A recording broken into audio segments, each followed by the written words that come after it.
السلام عليكم. اليوم غنوجد لكم وجبه سيريلاك منزلي للرضع الاقل من سنه. عندنا 3 معالق كبار ديال السميده، عندنا تفاحه واحده منقيه، وعندنا انا عندي التمر صغير، خديت 5 تمرات دي من عدد فردي. الا كان كبير كتاخذوا 2 3 حتى 3 بحال هكا حتى الوحده. غادي نبداو كاسرونه غنديروا على نار مهوله، غادي نضيفوا السميد الرقيق وغادي نبقاو نحمروه بحال هكا.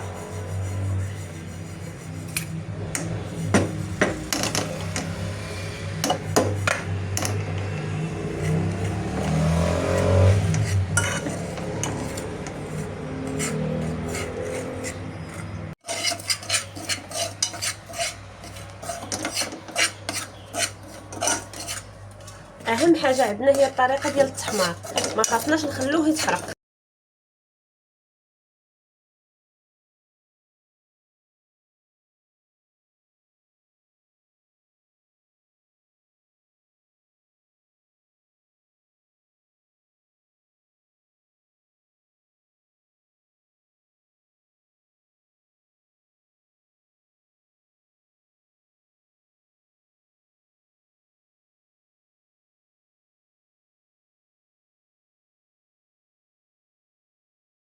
الماء تحمرت لينا كيف ما كتلاحظوا، اول اللون ديالها تبدل. هنا كنضيفوا الماء،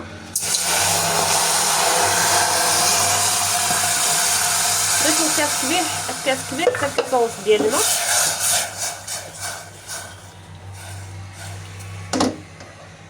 من بعد كنغسلوا التمر وكنحيدوا ليه النواه ديالو وكنضيفوه وكنخليوه داكشي يطيب، وكنبقاو نزيدوا الماء حتى كتحيد حتى هذيك ملي كتبدا ديك الفقاعات البيضاء كتبقى تختفي، حتى تختفي كنعرفوا هذيك الساعه راه طابت.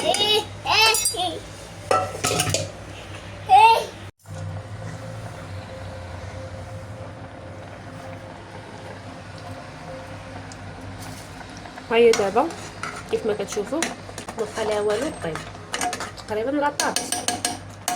غادي ندوز دابا باش غادي نطحن الخليط.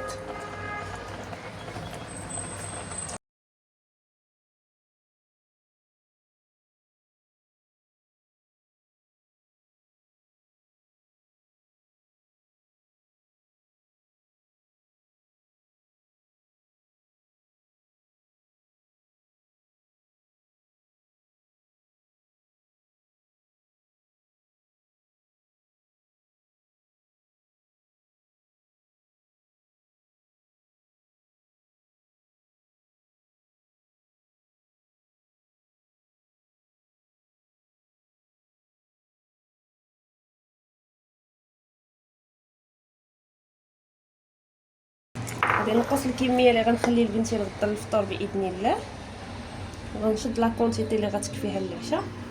غادي نضيف عليها تفاح غادي نزيد واحد شويه ديال الماء فاش يطيب فيه التفاح فقط.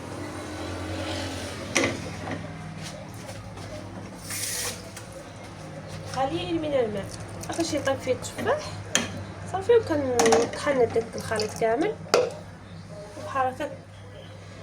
كيكون عشاء صحي وطبيعي 100%.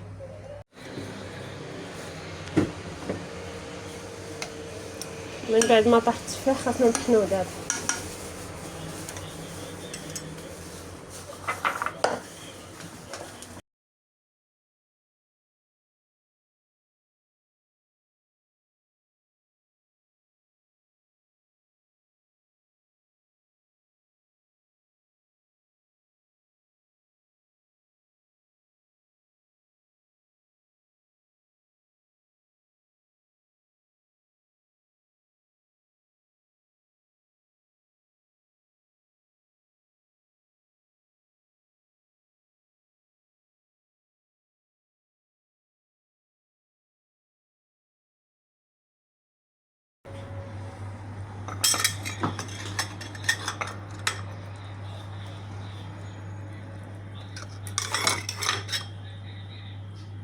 هذا هو الشكل النهائي.